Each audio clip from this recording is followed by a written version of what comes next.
Hello বন্ধুরা, আজ আমি তোমাদের কাছে নতুন একটা রেসিপি নিয়ে এসেছি ডাব চিংড়ির। দেখো, আমি এখানে ডাবকে কেটে নিয়েছি, এইভাবে কেটে নিয়েছি। এর মধ্যে হালকা করে দেখো নারকেল হয়েছে। আর এখানে চিংড়ি মাছ আমি বেছে নিয়েছি, এটা 250 গ্রাম চিংড়ি রয়েছে। এখানে নারকেল কোড়া রয়েছে, লঙ্কা গুঁড়ো আছে, নুন আছে, কাঁচা লঙ্কা চিড়ে রেখেছি, 5 ফোড়ন রয়েছে, হলুদ রয়েছে, পেঁয়াজ কুচিয়ে রেখেছি, আর সর্ষে আমি বেটে রেখেছি। এবার আমি তেল দেখো দিয়ে দিচ্ছি।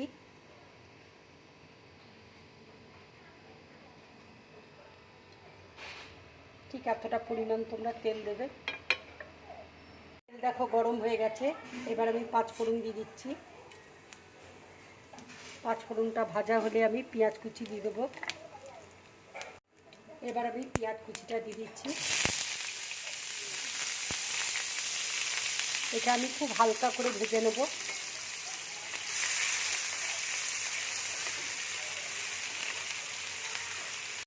পেঁয়াজটা দেখো হালকা করে ভাজা হয়ে গেছে। এবার আমি একটু হলুদ দিয়ে দিচ্ছি। এবার আমি লঙ্কা গুঁড়ো দিয়ে দিচ্ছি, আন্দাজ করে নুন দিয়ে দিচ্ছি।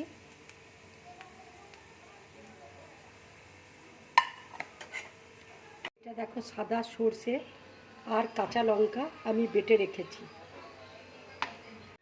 এবার আমি ডাবের জল দিয়ে দিচ্ছি। দেখো পেঁয়াজটা হয়ে গেছে। এবার আমি বাটির মধ্যে ঢেলে নিচ্ছি।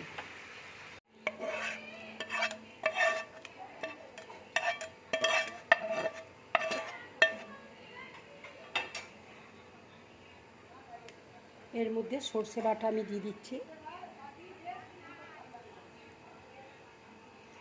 নারকেল কোড়া দিয়ে দিচ্ছি,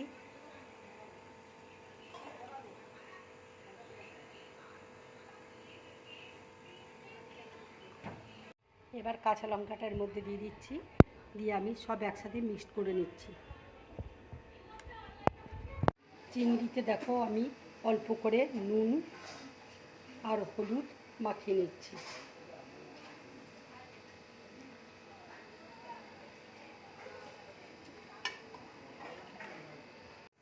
তেল দেখো গরম হয়ে গেছে।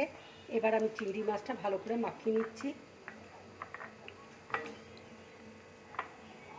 খুব হালকা করে আমি চিংড়ি মাছটা ভেজে নেব।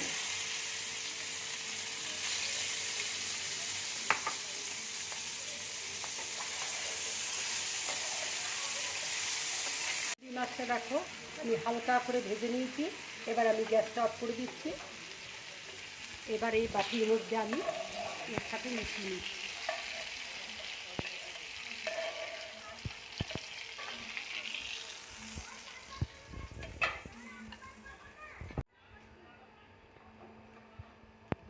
এরপর একটু চিনি দিয়ে দিচ্ছি।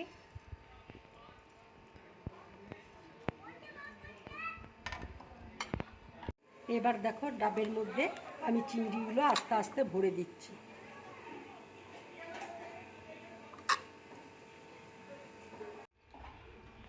দেখো এইভাবে ডাবের মধ্যে সব ভরে নেবে তোমরা।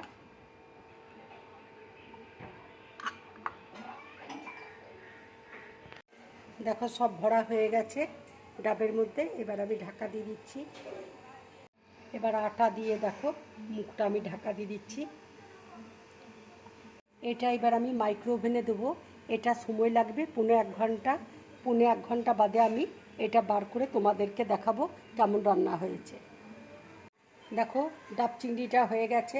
1.5 ঘন্টা হয়ে গেছে। এবার আমি ঢাকাটা খুলে নিচ্ছি,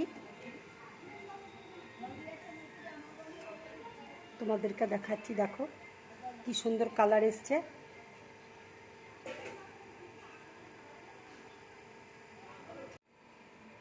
বন্ধুরা, তোমরা এইভাবে ডাব চিংড়ি করে খাবে, খুব ভালো লাগবে খেতে। দেখো কালারটা কত সুন্দর এসছে এখানে। যদি আমার রেসিপিটা তোমাদের ভালো লাগে তাহলে লাইক করবে, শেয়ার করবে, আর ড্রিম ব্লগ চ্যানেলটাকে সাবস্ক্রাইব করবে। নমস্কার।